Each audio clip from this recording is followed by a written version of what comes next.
Hello everyone, welcome to Rome Tips. Today we will be discussing how to change your login password on your Mac. It's a really simple process, so let's get right to it. First thing you need to do is click on the Apple logo in the top left corner of your screen. A drop-down menu will appear, and you want to select System Settings. Okay, now that you're inside the System Settings, look at the left-hand side menu. Scroll down until you find Users and Groups, and click on that. Alright.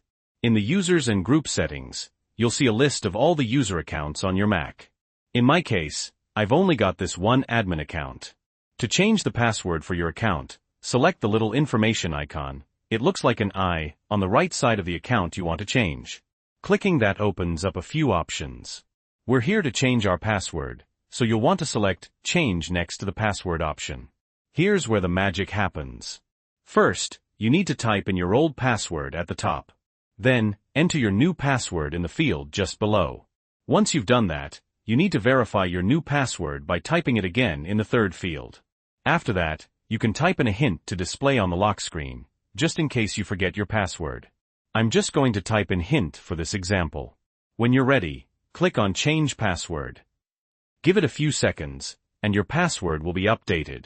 You've now successfully changed the password for that user on your Mac. Click OK, and you can exit out of your system settings.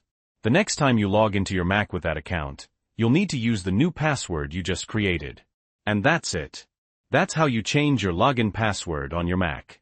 Super easy, right?